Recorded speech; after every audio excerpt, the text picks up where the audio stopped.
Right before takeoff, the captain took one look at his assigned co-pilot and refused to fly. Not because of safety, not because of training, but because she didn't fit the picture in his head of who should sit beside him. He demanded she be replaced. He argued. He shouted. He even threatened to walk.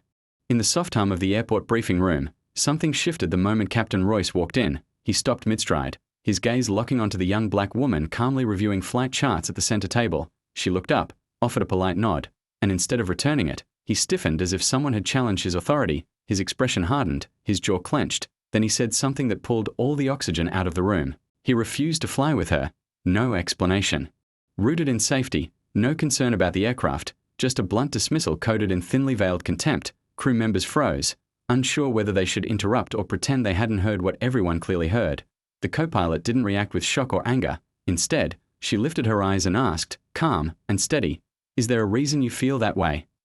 The question was simple, but it sliced straight through the silence. Captain Royce didn't answer. He crossed his arms like a barricade and muttered about declining standards, making no attempt to hide the bias dripping from every word. He wasn't worried about consequences. He expected agreement.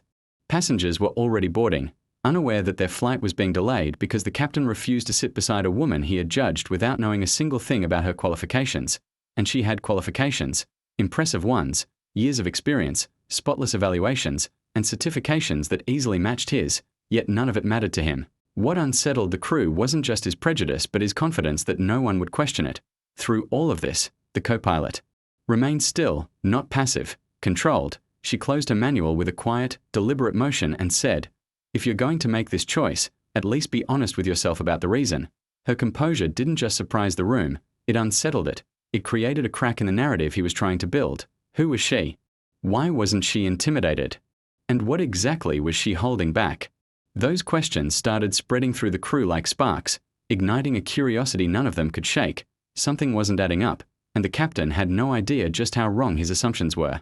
Captain Royce stormed out of the briefing room, his footsteps hitting the floor with the force of someone convinced he'd been wronged.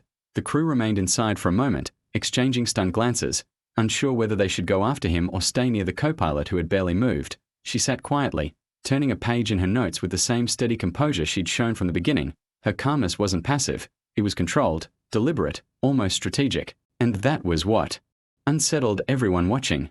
Why wasn't she shaken? Why wasn't she arguing? Why did she look like she already knew something the rest of them didn't?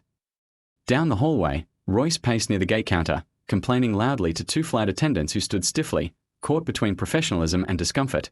He insisted the co-pilot wasn't the right fit, that he didn't feel safe, and that he wasn't going to risk his license. Every justification he offered was flimsy, and all three of them knew it. He spoke as though the attendants would naturally agree with him, but their tight smiles revealed how uneasy they felt being pulled into a conversation rooted in something far uglier than he was willing to admit out loud.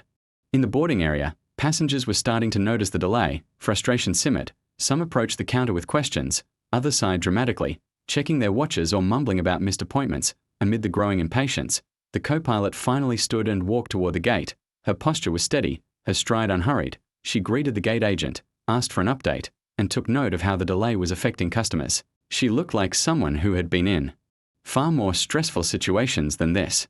One of the younger attendants approached her hesitantly. "Are you all right?" she asked softly. The co-pilot smiled, a small, confident smile that didn't quite match the chaos swirling around them. "I'm fine," she said.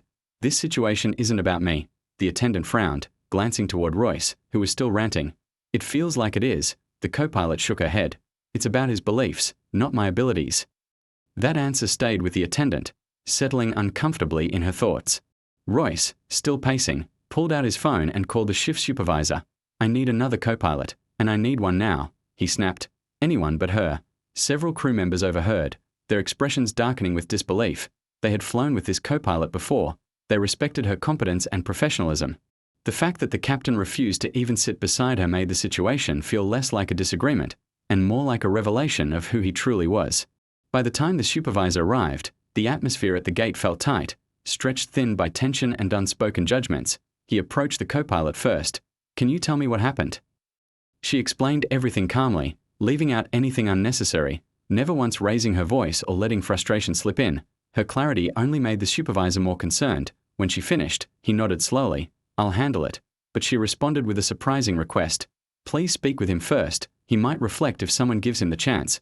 Her restraint wasn't weakness. It was evidence of a deeper strength, one that suggested this wasn't the first time she'd faced a situation like this. The supervisor found Royce near the jet bridge. Is there a safety-related reason you're refusing to fly with her? He asked, his tone firm. Royce hesitated, clearly unprepared for a direct confrontation. She's inexperienced, he blurted. The supervisor didn't react. She has logged nearly the same hours you have. Royce tried again. She's too young. I can't trust her judgment. The supervisor countered immediately. Her evaluations are excellent. Some of the best this year. Cornered, Royce retreated to the weakest excuse of all. I just don't feel comfortable. That should be enough. The supervisor crossed his arms. Not if your discomfort isn't based on facts. For the first time, Royce's confidence faltered. He was used to authority shielding him, not challenging him. And now, under scrutiny, his excuses were crumbling. The crew noticed. There was a shift, subtle but powerful. His authority was no longer unquestioned. His behavior wasn't being brushed aside. The balance was changing, and he knew it. Meanwhile, the co-pilot continued prepping quietly. She reviewed the aircraft log, confirmed fuel status, double-checked her notes. She moved with the confidence of someone deeply familiar with pressure, someone who didn't need validation to know her own worth. Crew members began whispering to one another. What gave her such certainty? Why did she seem unfazed by a confrontation that would have rattled most people? What experience did she carry that allowed her to navigate hostility with such grace? Whatever the answer was, one thing was becoming clear. Captain Royce had underestimated her entirely, and the consequences of that miscalculation were only beginning to unfold. The supervisor motioned for Captain Royce to step aside, hoping to contain the situation before the delay spiraled further out of control. But Royce wasn't ready to surrender his authority. He lifted his chin, clinging to the belief that his title alone made him untouchable. I'm the captain, he said sharply, as if those words could override accountability. The supervisor didn't flinch. And I'm asking again, is there a specific safety concern? Royce opened his mouth, but nothing came out. The silence that followed was heavier than anything he could have said.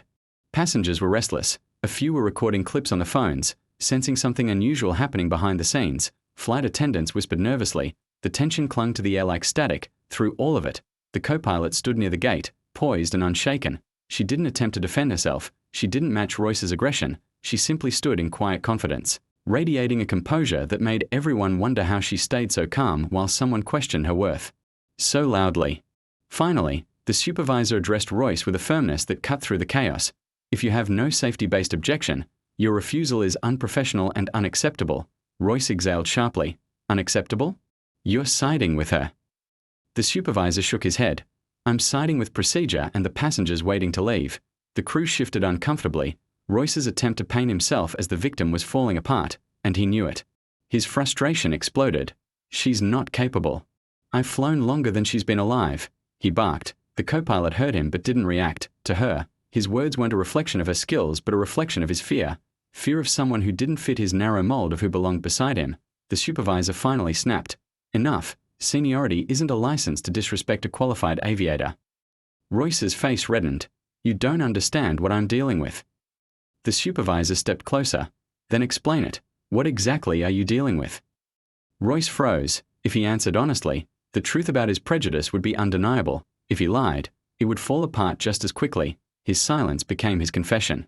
A few flight attendants shifted toward the co-pilot, standing near her to offer subtle support. One whispered, "We've got your back." She nodded in gratitude. She didn't seek pity or applause. She wanted fairness. She wanted professionalism. And she wanted the passengers to reach their destination safely. Then the airport operations manager arrived, a higher authority whose presence instantly changed the dynamics. She walked straight to the co-pilot. Tell me what happened. The co-pilot repeated the facts succinctly, never embellishing, never dramatizing. Her steadiness impressed the manager, who then approached Royce. Your turn, she said. Royce stood taller, trying to reclaim control. I don't feel comfortable flying with her, that's all. The manager narrowed her eyes. Is the discomfort safety-related? Royce hesitated. It's about judgment. She didn't let him continue.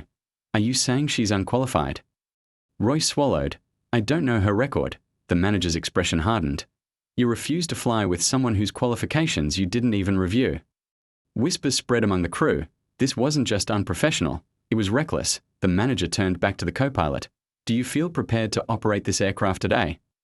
The co-pilot answered calmly. Yes. Royce's disbelief was almost comical. You're really going to let her fly? The manager ignored him. "Here's the situation," she said. "Either you enter the cockpit and perform your duties with professionalism, or you will be removed from this flight." A few attendants gasped softly. Royce looked around, searching for an ally. What he saw instead were disappointed eyes. People who had respected him once, now watching him unravel. The realization hit him hard. He wasn't the wrong party, he was the source of the problem. His authority was slipping through his fingers. He inhaled sharply. "Fine," he muttered. "But I'm filing a complaint," the manager nodded. "You have that right, after the flight." The co-pilot stepped forward, ready to resume her responsibilities. Royce followed stiffly, his pride bruised and dignity dented. The crew watched them walk together toward the aircraft. Knowing the conflict wasn't truly over, the air felt heavy with unresolved tension. Something bigger was building, something no one fully understood yet. Because beneath all the chaos, one truth lingered unspoken. The co-pilot wasn't reacting like someone intimidated by power, she was reacting like someone who had power of her own, and soon, that truth would shake Royce to his core. As Captain Royce and the co-pilot stepped into the jet bridge, the air felt dense with everything left unsaid. Royce walked ahead with stiff, jerky movements, desperate to regain the authority slipping through his fingers. The co-pilot followed at a steady pace, not out of deference but with the calm assurance of someone who already knew how this story would end. Her composure only made his anger simmer hotter.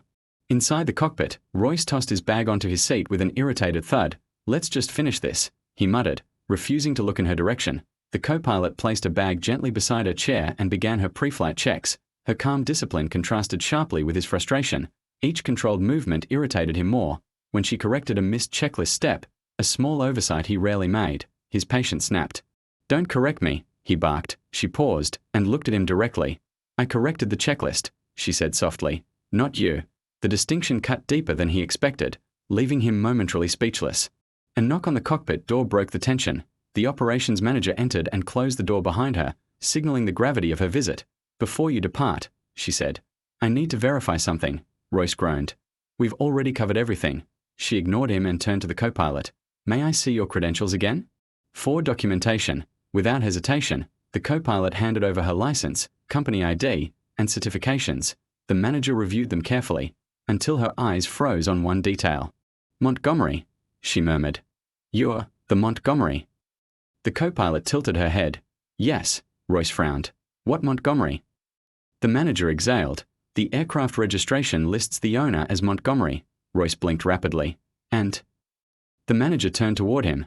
"This jet isn't company-owned. It's privately owned and leased to the airline. The owner is Montgomery." Royce stared blankly. "So her last name matches the paperwork. Coincidence?" The manager shook her head. "Not a coincidence. She's the owner." The cockpit fell silent. Royce's face drained of color. "Owner," he repeated, the words scraping out of him. The co-pilot met his stare. "My family owns this aircraft, and the charter company that contracts your position." Royce felt the ground tilt beneath him. "No," he stammered. "That can't be right." She didn't blink. "It is." The manager continued. "Her father purchased the fleet 5 years ago. She took over operations last year. This aircraft is one of the jets under her authority."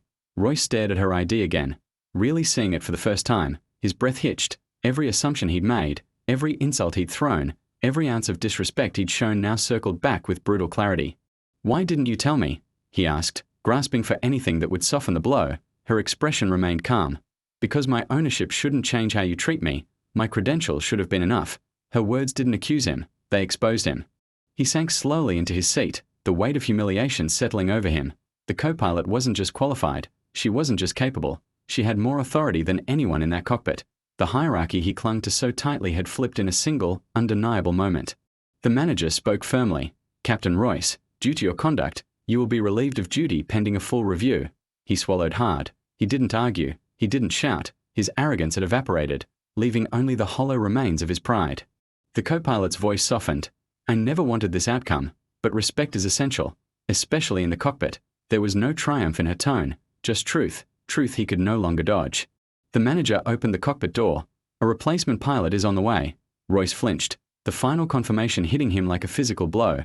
His career, his reputation, and the authority he once took for granted were now hanging by a thread because of choices he had made in confidence and in prejudice. The co-pilot remained seated, hands folded, eyes steady. She didn't gloat, she didn't smirk, she simply existed in her truth, a truth he had ignored because he never imagined she could hold power he didn't understand. For the first time, Royce truly saw her, not as a subordinate, not as a threat, but as someone he had deeply underestimated, and the realization would follow him long after he stepped off that aircraft, long after the passengers boarded, and long after the consequences reached higher levels than he ever expected. The replacement pilot arrived within minutes, a calm and seasoned aviator whose presence immediately grounded the tension lingering around the aircraft. He greeted the co-pilot with an easy professionalism, then looked toward Captain Royce, who sat rigidly, waiting to be dismissed. The operations manager gave a brief nod. Royce gathered his belongings slowly, each movement weighed down by the realization of everything he had just lost. When he finally stood, he didn't look at the co-pilot. It wasn't anger holding his gaze away. It was shame, deep and undeniable. As he stepped out of the cockpit, several crew members exchanged glances filled with quiet disappointment. Some felt sorry for him, but most simply felt relieved that the chaos he brought with him was finally leaving the cabin. In the hallway, his footsteps echoed back at him, hollow reminders of a confidence that had crumbled in less than an hour. He tried to straighten his posture, but he couldn't disguise the truth anymore. The authority he had relied on so heavily no longer belonged to him. Inside the cockpit, the new captain settled into his seat and began coordinating with the co-pilot. She briefed him concisely, her tone steady and controlled, revealing the professionalism that had been overshadowed earlier by Royce's hostility. The atmosphere shifted immediately, the heaviness lifted, replaced by a focused calm that set the entire crew at ease. The flight attendants moved through the cabin with renewed confidence, grateful that the uncertainty of earlier was finally behind them. Passengers sensed something unusual had happened, though none knew the specifics. A few whispered theories, trying to piece together the cause of the delay, but the co-pilot addressed them with clarity and composure. She apologized for the disruption, noted the updated timeline, and reassured them with a confidence that needed no embellishment. Her delivery carried the kind of authority passengers trust instinctively, whether they knew her story or not. Back in the cockpit, the replacement captain glanced at her with genuine curiosity. "You handled that better than most people could," he said. She smiled faintly. "Reacting emotionally never solves anything in aviation. Staying centered does." He nodded, impressed. "Still, it takes strength to stay composed in a situation like that." She looked thoughtfully at the instrument panel. "I've dealt with people doubting me my whole life. If I let every comment rattle me, I wouldn't be here today." The engines roared to life, and the aircraft began its slow taxi toward the runway. The co-pilot moved through her procedures seamlessly, each motion reflecting training, discipline, and years of experience she had worked hard to earn. With clearance from the tower, the new captain guided the plane into the sky. As they ascended, the earlier confrontation felt distant, though the lessons it carried remained sharp and fresh. Meanwhile, Royce walked alone through the terminal, replaying the morning's events in excruciating detail. Every step echoed with the weight of accountability he had never imagined would reach him. He wondered how many times he had dismissed someone without giving them a chance, how many opportunities he had lost without ever realizing it. His downfall wasn't orchestrated by anyone else. It had been built, piece by piece, from his own choices. And today, those choices finally demanded their consequences. Up in the sky, the co-pilot monitored the instruments with calm precision. The replacement captain observed her with quiet respect. "You know," he said gently, "not many co-pilots can say they own the aircraft they're sitting in." She let out a soft breath. "Ownership doesn't define me. It's just a responsibility I inherited. What matters is how I treat the people I work with, and how we treat each other in return." The captain nodded. "Some people learn that only after losing what they took for granted." The flight continued smoothly, carried by the professionalism and cooperation now filling the cockpit. The earlier tension had transformed into something reflective, a reminder that truth eventually reveals itself, no matter how deeply prejudice tries to bury it. Every member of the crew felt it. The passengers, unknowingly, benefited from it, and somewhere in the terminal below, Royce faced it more directly than anyone else. As the aircraft settled into cruising altitude, the co-pilot took a quiet breath, letting the weight of the morning finally ease. She hadn't just protected her dignity. She had protected the safety and respect of everyone on board. Standing firm hadn't been easy, but it had been necessary, and though the conflict was behind her, the impact of what happened would echo far beyond the walls of the cockpit, shaping perspectives and conversations long after landing. When the aircraft settled into cruising altitude, a quiet sense of closure filled the cockpit. The engines hummed steadily, the sky stretched wide and open, and the uncertainty that had defined the morning finally dissolved. The co-pilot monitored the instruments with calm precision. She didn't feel triumphant or vindictive. She felt centered, grounded in the truth that professionalism had carried her through something meant to break her. The replacement captain glanced at her with a thoughtful expression. "Not many people could have handled that the way you did," he said gently. She considered his words before responding. "Everyone gets tested sooner or later," she said. "I just wanted to make sure I could look back on today without regretting how I acted." He nodded, recognizing the strength beneath her calm. That's what real leadership looks like. Behind them, the cabin had settled into an easy rhythm. Passengers relaxed, unaware of how close the flight had come to being cancelled. Flight attendants moved confidently through the aisles, grateful that the hostility from earlier had been replaced with stability. Even without understanding the details, everyone sensed that something had shifted. The atmosphere was lighter, calmer, and unmistakably respectful. The co-pilot reviewed the flight path, allowing herself a moment to breathe. She thought about the earlier confrontation, about the quiet battles she'd fought long before this job, and about the countless times she'd been underestimated. But today had been different. Today, she hadn't just risen above someone's assumptions. She had shown that dignity can speak louder than aggression, and truth can silence even the most stubborn prejudice. Far below them, Captain Royce sat alone in the terminal, staring out at the runway. The adrenaline that once fueled him had drained away, leaving only the truth he had avoided for years. He replayed the morning in fragments. His words, his posture, the certainty that he would be supported simply because he'd worn a captain's stripes longer. Now, stripped of his authority, he saw how fragile that certainty truly was. His downfall hadn't been a conspiracy. It had been a mirror, one that reflected a version of himself he could no longer deny. Up in the sky, the co-pilot made a final note in the logbook and closed it with a steady exhale. She turned to the captain. "Thank you for stepping in," she said. He shook his head. "I didn't step in. I just did what was right." She appreciated the humility. Not everyone used their position to uplift others. His presence had been a reminder that integrity still mattered in an industry built on trust.